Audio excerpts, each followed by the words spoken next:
ABC Memória conversa com um dos grandes nomes do futebol goiano. Ele começou a carreira em Uberlândia, passou pelo Vila Nova e se consagrou vestindo a camisa do Goiás. Foi artilheiro do Goianão por 3 oportunidades. Viveu os últimos dias de glória do velho Estádio Olímpico. Teve ainda o privilégio de balançar as redes na inauguração do Estádio Serra Dourada. Já já eu conto quem é ele.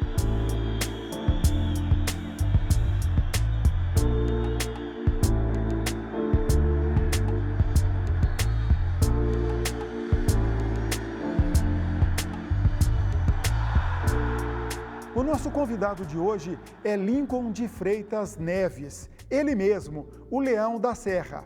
Vamos lembrar um pouco da história de Lincoln, que é um dos principais artilheiros do Goiás Esporte Clube. Lincoln, prazer ter você aqui com a gente para contar um pouco de sua carreira. Prazer é meu também. Lincoln, vamos começar do começo, lá em Minas Gerais, Triângulo Mineiro, Uberlândia, onde você iniciou sua carreira, e a passagem pelo Vila. Apesar dessa camisa verde aí, você já jogou do outro lado. Eu comecei no Uberlândia Esporte Clube com 17 anos de idade. Tive 2 anos de experiência lá, antes de vir para o Vila Nova em 69, para substituir o Guilherme, que era o grande ídolo aí que estava machucado.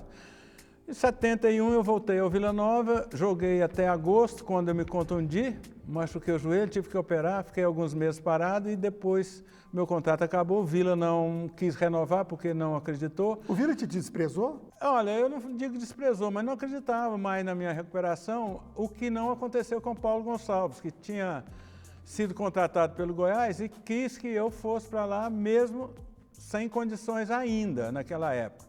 Mas ele me deu a oportunidade de ir para lá, de continuar um tratamento com o Gonçalino, um grande massagista que o Goiás tinha. E então eu comecei a jogar futebol e deu tudo certo lá no Goiás, onde eu me tornei um dos maiores artilheiros. Paulo Gonçalves foi fundamental na sua carreira, então? Não só na minha carreira, mas na carreira do Goiás, porque quando o Paulo Gonçalves foi para lá, o Goiás era a 4ª força do futebol goiano. E com o advento do Campeonato Nacional, com ele, o Goiás alcançou grandes projeções. Vamos falar então de Campeonato Brasileiro. A gente sabe que o Goiás foi o primeiro time a disputar um brasileiro em 1973. Na estreia empatou em 0-0 com o Olaria do Rio de Janeiro. Ninguém acreditava no Goiás. E no segundo jogo, conta pra gente contra quem e quem balançou as redes. No primeiro jogo nós estávamos, digamos, numa ressaca moral, porque havíamos perdido o título para o Vila Nova menos de 48 horas antes. Aquele famoso jogo que acabou de madrugada. Exatamente. Então nós não tivemos uma boa performance e naquele dia, naquele resultado, os pessimistas de plantão já vaticinaram que nós seríamos apenas um saco de pancada. Veio a quarta-feira, dia 29 de agosto, com o Flamengo, 4 horas da tarde o estádio já estava lotado, o jogo começou às 9, nós tivemos a felicidade de ganhar de 1-0 do time que era treinado por Zagallo, que tinha Zico, que tinha Doval, que tinha Dadá Maravilha, Renato no gol, e o jogo ficou 1-0 com um gol meu, ou seja, o primeiro jogador do futebol goiano a fazer um gol no Campeonato Brasileiro, a primeira vitória, e a partir daí o Goiás foi se consagrando, mostrando ao Brasil que aqui tinha um grande time de futebol. E nesse campeonato de 73, que o Goiás teve uma campanha brilhante, você fez quantos gols? Você lembra de cabeça? Lembro. De cabeça eu não fiz nenhum, não. Mas... Gostei. Não. Eu fiz 15 gols nesse campeonato, fiquei em 3º ou 4º colocado na artilharia. Fiquei à frente até de umas feras aí, Serginho, Roberto Dinamite, esse povo. Dadá Maravilha. Dadá Maravilha e tal. Mas foi assim, uma coisa deslumbrante que ninguém acreditava no Goiás. Vou contar uma passagem aqui. Naquela época o futebol não era transmitido como é hoje, quase todo dia tem jogo e é passado ao vivo, direto. Então, as pessoas que ouviam falar no Jairzinho, no Rivelino, no Pelé, no Tostão, no Dirceu Lopes, não os haviam visto jogar. Então, a oportunidade seria de vir ao Estádio Olímpico para assisti-los. E tal aconteceu. Formavam-se caravanas no Estádio Goiás todo, inclusive o Tocantins ainda fazia parte de Goiás.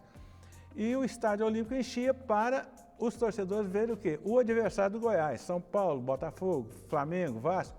E nós tivemos a felicidade de ganhar de quase todos eles. Aí o que acontece? O rapaz, a pessoa que tinha vindo ver os adversários do Goiás jogar, quando saiu do estádio, falou, não, agora eu vou torcer para o time do meu estado. E foi aí que o Goiás, que tinha a menor torcida do estado, foi crescendo seu número de torcedores, hoje é maior, né? Exatamente. Agora eu vou te provocar, nesse campeonato de 73 você marcou mais, porque muita gente boa aí. E o César Maluco, artilheiro do Palmeiras, campeão daquele ano? Com o Palmeiras, o Goiás não dava muita sorte não, né? Não dava sorte. E outra coisa, ganhar daquele time do Palmeiras era praticamente impossível. Acho que ele foi campeão de 72. 72 e 73. E 73, parece que ele perdeu só um jogo para São Paulo. Era uma verdadeira máquina de jogar futebol, com Ademir da Guia e Leivinha, Dudu, Leão, Eurico, Luiz Pereira, Alfredo Zeca, César. Era um timaço. Então, o Palmeiras era tanto chamado de academia. Então, aquele time do Palmeiras era uma maravilha de se ver jogar, como outros do futebol brasileiro. Lincoln, você falou de poucas transmissões, mas nós temos as imagens de um jogo histórico do futebol goiano, mais especificamente do Goiás Esporte Clube. Olha o Lincoln recuperando, Lucinho, Vicente, Lucinho, Hertes, para Paguete, Lincoln, atenção Lucinho, daí o empate! Conta pra gente como é que foi esse dia de fevereiro de 74, Pacaembu, um tal de Pelé, Clodoaldo, Carlos Alberto Torres, Edu, todos tricampeões mundiais. Vocês foram lá, conta a história. Essa história é interessante. O Goiás foi jogar em São Paulo, no Pacaembu, na preliminar de Corinthians e Tiradentes, e contra o Santos. O Clodoaldo chegou em mim antes do jogo e falou que tinha uma notícia para me dar. Eu pensei, opa, o Santos vai me contratar? Não, o Pepe mandou te marcar o jogo todo. E assim ele fez.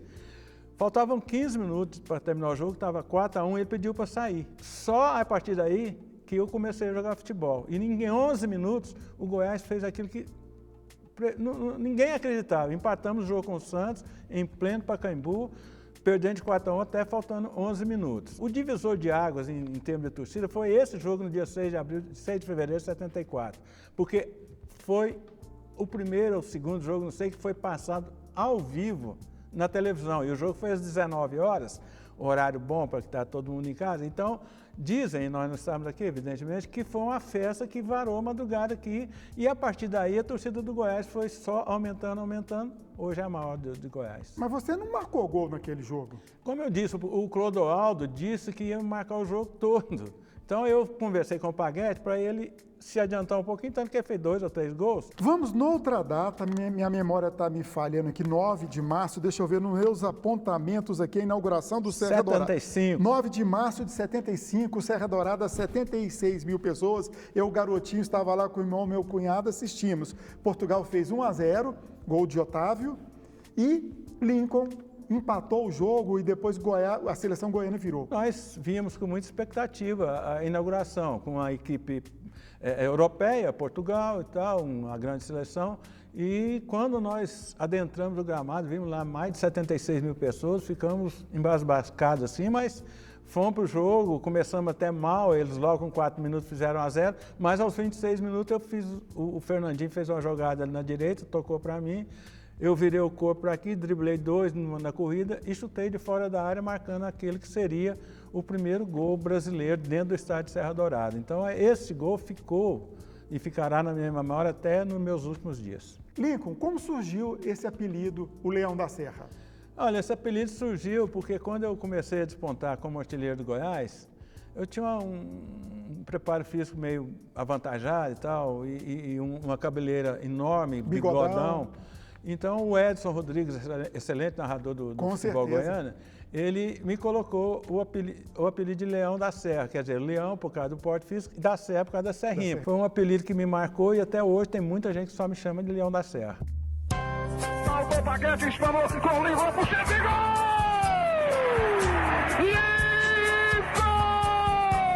Faz um gol maravilhoso! Lincoln, 1976, um momento difícil de sua carreira. Você quase foi para o São Paulo. Os times do Brasil todos estavam interessados em mim. O São Paulo me fez a proposta para ganhar 10 vezes mais que eu ganhava no Goiás e com a possibilidade de até chegar na seleção brasileira. Eu fui muito bem recebido pelo Poi, que era o treinador. Fui fazer o exame médico, o médico me examinou, viu o meu corpo e olhou minhas pernas, meu joelho, falou, não, tá perfeito, vamos só tirar uma radiografia. Aí é que foram elas. A radiografia acusou uma pequena artrose. Então o médico do São Paulo, doutor Dalzéu Gaspar Freire, eu nunca esqueço esse nome, recomendou a minha não contratação pelo São Paulo. E isso repercutiu no Brasil todo. Então os outros times que me queriam também perderam interesse. Eu voltei para o Goiás, fui bicampeão goiano, pela segunda vez artilheiro do campeonato goiano, terceira vez aliás, e continuei jogando futebol até os 31 anos de idade, sem problema. Mas infelizmente essa não ida minha para o São Paulo te decepcionou. Arrebentou com a minha carreira, né? Tá, mas você voltou para o Goiás, mas não encerrou a carreira no Goiás, você encerrou em Portugal. Não, aí eu joguei mais 2 anos, um ano e tanto no Goiás e tal. Fui para a América do Rio numa transação horrorosa, depois vim para o Atlético Goianiense, joguei pouco tempo também, joguei de novo no Goiás, mas já quase no final de carreira, com 28 anos, eu tive a oportunidade de ir embora para o futebol português.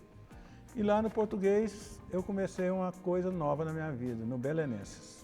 Eu joguei 2 campeonatos e meio lá, então no primeiro até que eu estava mais querendo me adaptar e tal, mas do segundo e do terceiro ano que eu fiquei lá, eu tive um bom desempenho lá, mas resolvi voltar para cá, mas devo dizer que Portugal abriu as portas para um mundo completamente novo que eu não conhecia, que foi a Europa. Então eu tive a oportunidade de conhecer vários países da Europa, inclusive também da África, do Oriente Médio, e isso foi fundamental para que eu seguisse com a minha vida, digamos assim, feliz. Você ficou rico com o futebol? Eu costumo dizer uma coisa, eu nunca ganhei 5 salários mínimos quando eu jogava no Goiás.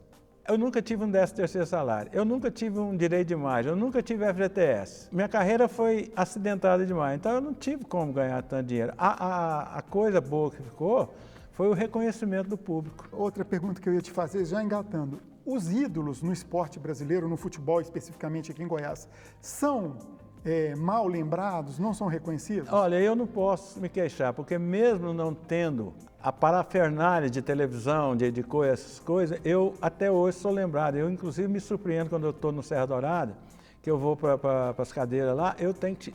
Muitas crianças pedem para tirar fotografia comigo, porque o pai, o avô, a mãe, o tio falaram de mim. A gente vai rodar um trechinho agora, uma reportagem sobre você. Lincoln é ídolo da torcida do Goiás. Fez parte de um time que ficou famoso com Traíra, Macalé, Lúcio, Gilson. Goiás ainda era muito distante dos grandes centros. Como que era ser reconhecido em nível nacional? Pois é, eu tive esse privilégio. Todos os lugares, todas as capitais que eu chegava, eu era o primeiro a ser entrevistado e tal, tudo. E não era mostrado na televisão, mas o rádio naquela época tinha um poder de penetração muito grande. Os jornais também, então eu era realmente muito conhecido. Isso aí tornou meu nome conhecido no Brasil todo, mas sem as imagens. Então isso aí já é um privilégio para mim. Bom, a gente conversando com o Lincoln aqui antes da entrevista, no off, enquanto prepara tudo, a gente vai conhecendo a pessoa e eu notei uma coisa muito interessante no Lincoln. Uma cultura muito grande, lê bastante, assiste filme, soube aproveitar, viajar pelo mundo. A pergunta que eu vou fazer é até preconceituosa mesmo. Jogador de futebol não tem cultura, não tem conhecimento. Pelo que eu conversei com você, é totalmente diferente. É assim o jogador de futebol? De hoje eles têm mais possibilidade, né? Você vê que quase todos daqui vão para a Europa e tal. Agora, o jogador de futebol de hoje também não tem até. Eles vão para todos os lugares, mas às vezes não tem como conhecer todos os lugares. Você já pensou no Neymar numa fila lá na Torre Eiffel? Não tem jeito. E estudar também não pode. Se bem que hoje a internet proporciona todo o conhecimento que às vezes o jogador de hoje teria. Lincoln, muito obrigado pela sua participação, parabéns pela sua carreira, você merece todas as homenagens, você está na história do futebol goiano. Muito obrigado. Eu que agradeço a oportunidade de me mostrar aí para o público goiano. Muito obrigado mais uma vez. TBC, ajudando a preservar a memória de Goiás.